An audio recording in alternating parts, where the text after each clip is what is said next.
Okay, so this is now our second video. So this time you are going to know the categories of scientific investigatory project and its basic parts. Okay, there are three categories of SIP. This is the first one, life science. So life science is a category in scientific investigatory project which involves agriculture, fisheries, food anatomy and morphology, behavioral sciences, biochem, biotech, biophysics, ecology, evolution and environment, entomology, forestry, and many more. Usually this is a branch of biology, okay? But it is termed as life science because medyo specific na kayang biology. So we want a broader sense. So this is life science. So we have examples later on. Example researches, example SIPs that are categorized as life science. Okay, so usually when it involves life, it involves plant, etc. It is categorized as life science. But actually, it is up to you as to what category you are using. But make sure na tama ang inyong pag-categorize. Okay, and next we have the second category. We have the physical science. So in physical science, under this, we have the astronomy, physics, chemistry, earth science, astrophysics, geology, planetary science, meteorology, and many more. So these are physical science. Okay? So napatay mga example draw. No, may mga basta na. Okay? Muna physical science. Okay. And the third one, this might actually interest you, though we don't have any connections with this, but I know it will be very interesting for you. This is the third category. Bago lang ni siya, wala pa ni siya sa kuang time. So this is the robotics and intelligent machines. Okay? So I don't have to explain this one. Diba? So when it involves robotics, when it involves chips, when it involves ICs, or machines that can help people, wherein you have invented or innovated this one, then you are into this category. Okay? Mga invention. Dari mo na category. Before, kana siya na, because our SIP before was, di ba, kung nabasa niyo itong mga caption, homemade inverter, it was categorized before as physical science. Pero karon, I think it would be categorized as robotics and intelligent machines. Okay. Anyways, if you have questions about our study, how does it work? Just tell me in the comment section. I will share it. Okay. So, these were the winners of the 2019 National Science and Technology Fair. So, dugay na to 2012. So, this is the 2019. I have no records for the 2020. Siyempre, nag-calma ko to, no? Pandemic. But we do have in 2019. So, in our first one, we have the study of Mary Joyce Carla Buwan. I-add yun nila sa Facebook. So, her study was solar-powered anti-illegal logging and anti-kaingin alerting device through global system for mobile communications. So, this is under the robotics and intelligent machines category, individual. Okay? So, gwapo yung study kay maganda kanyang study. Alam nyo bakit? Kasi, I think it is in saan ba ito siya? Taga Luzon. Tapos, may maliit na something na ini-attach sa mga kahoy, sa mga trees. Tapos, kapag makakadetect siya, yung device na inimbento niya, kapag makakadetect yun ng fire, ng smoke, or ng sound ng chainsaw, magsisend na yun ng signal doon sa forest ranger na merong nangyayaring illegal logging or kaingin doon. Okay? At magsisend din yun ng GPS, ng location kung saan niyo na-locate nung activities na yun. Okay, so napakaganda, di ba? Ito ang nag-champion dito sa category na RIM, individual category. Okay? Tapos dito naman sa next, ito si Nathaniel Reyes, okay? Physical science category, individual, okay, individual. Ang kanyang title was Ex situ evaluation of magnetic and non-magnetic horn stock composites, its adsorptive capability in the treatment of phosphate-contaminated aquaculture ponds. Yeah. Kasi Taga saan ba to siya? Taga ano to siya? Taga Quezon National High School.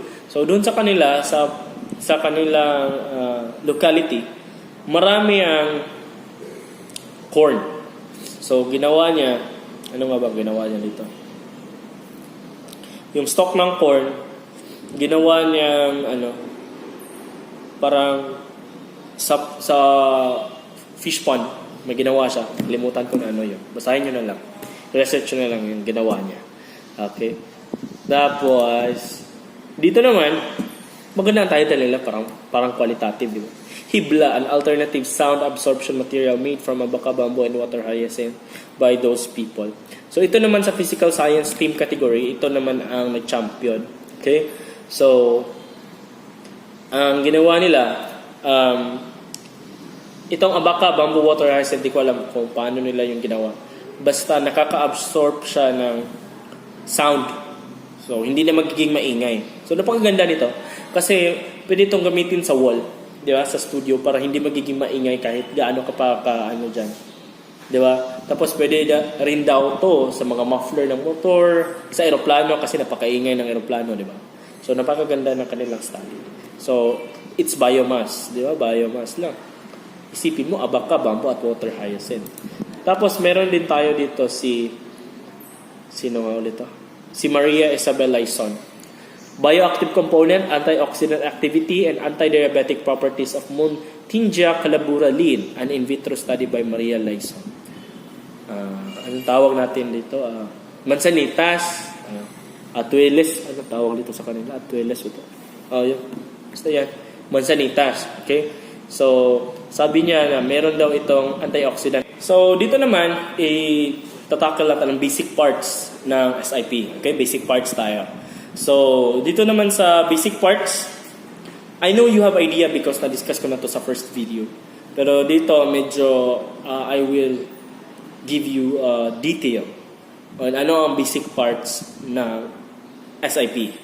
Okay? So, title.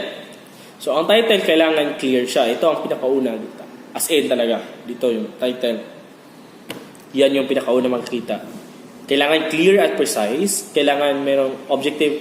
Kumbaga, kung makikita ko ang title nyo, mababasa ko, parang magkaka-interest. Ano pala to?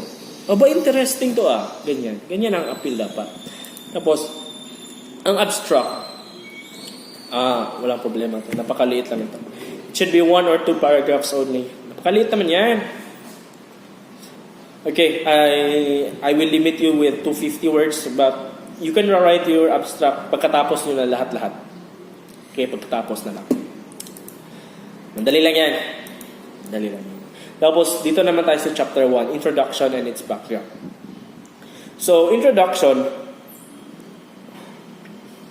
is about 1 page. 1 page lang ito. So, kasali na dito ang background ng iyong study at ang rationale ng iyong study. So, ano nga ba ang background ng iyong study? Ano nga ba ang mga problema? Bakit ka nag-study niyan? Diba? Katulad ng sinabi ko sa first video. So, ditong section, dapat ika-catch mo ang interest ng iyong reader. Bakit niya pa kailangan basahin ang iyong paper? Dapat maganda ang iyong background of the study. Okay? Next, dito naman tayo sa statement of the problem. So, merong dalawang category nito. General at specific. So, magsisimula tayo sa general hanggang sa specific.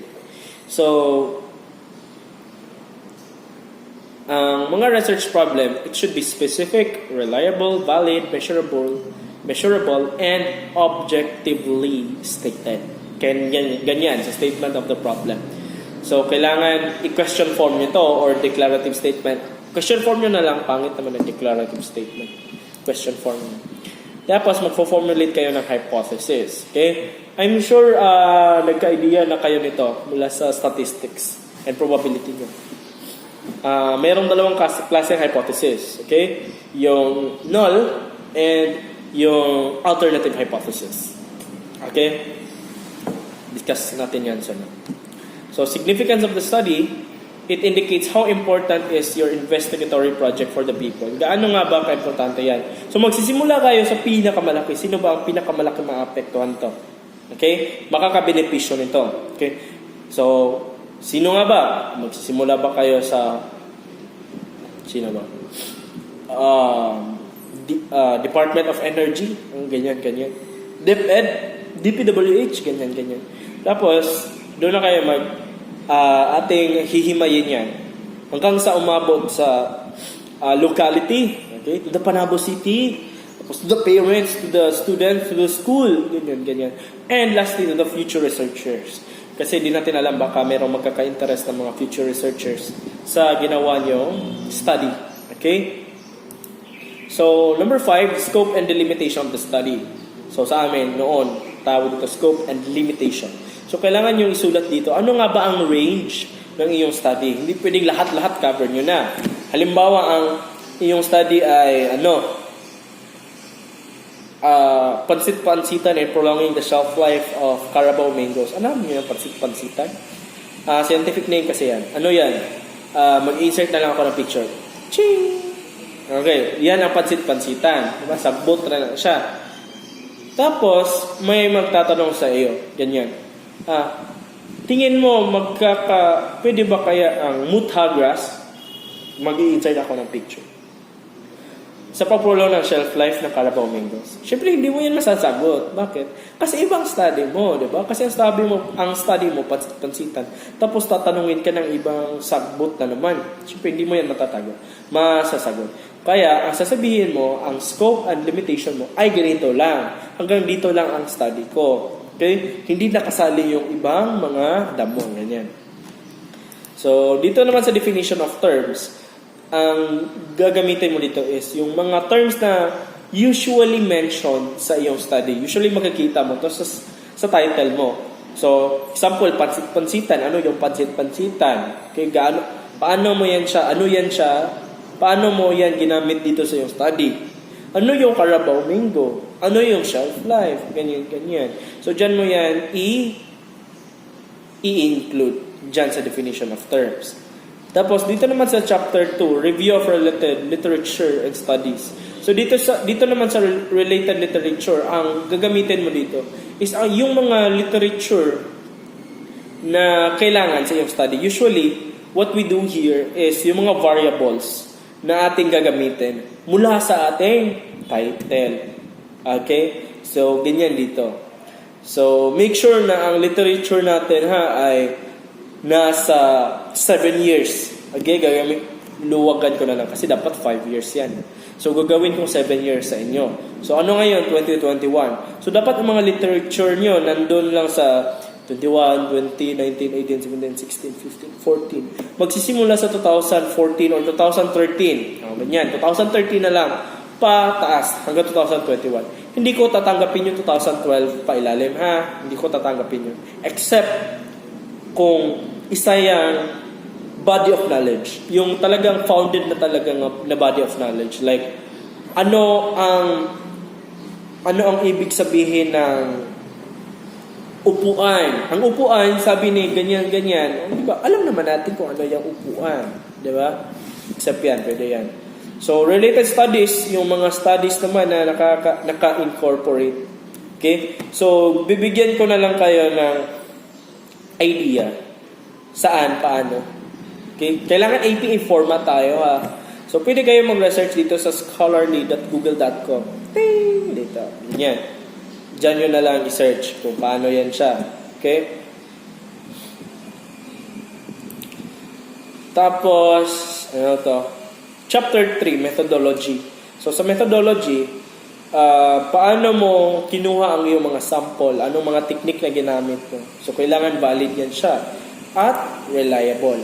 Dito naman sa procedure, kailangan mo itong isulat step by step na may systematic process. Ano ang iyong gagawin sa iyong research. Okay? Tapos dito sa research design, napakadaming research design dyan. At kailangan mong ipakita dito ang iyong theoretical framework. Okay? Yung theoretical framework, anong mga theories na ginamit mo doon sa pag-incorporate mo dito na study. Hindi pwedeng wala. Kailangan meron. Okay? Dito naman sa conceptual framework, ipapakita mo ang relationship ng yung mga variables. Ano ba ang mga variables mo? Nasaan si independent? Nasaan si dependent variable? Kung meron kang moderating variable, saan mo yan siya isusulat? So, kailangan ano yan siya? Parang diagram yan siya. Okay? So, statistical treatment naman, ito, pwedeng mean, median, mode, yan, napakadali lang yan. Diba? Natakal yan sa statistics.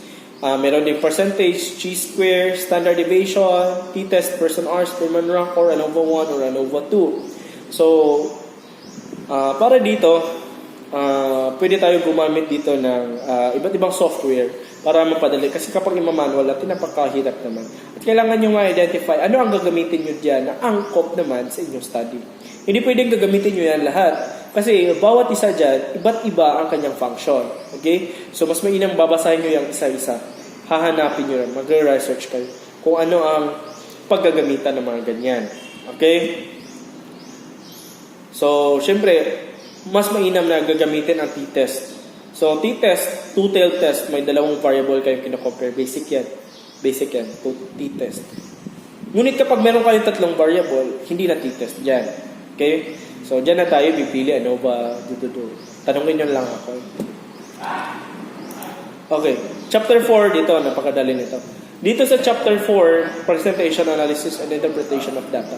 So, mula sa inyong na-gather na data, di ba i-analyze nyo yun doon sa chapter 3. Dito i-present nyo naman ano ang ibig sabihin ng mga graph na yon, ano ang ibig sabihin ng mga table na yon in relation with your paper. Mag-i-interpret na kayo dito. Okay? So, dito naman sa results, ipapakita nyo yung outcome ng inyong investigation.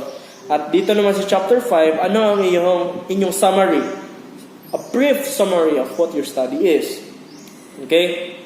Mula chapter 1 hanggang chapter 4. Tapos ng summary, isusulat nyo naman ang conclusion. Anong conclusion nyo? Okay? Anong conclusion nyo? At ang last naman, recommendation. Anong ma-recommend nyo sa inyong kauban na scientist na students, sa inyong future fellow researchers, sa gagamit, sa community, ano ma-recommend nyo? Okay? So, yan ang basic parts. Okay? Meron akong references dyan. Okay? So, hope you have a great idea with this. God bless you.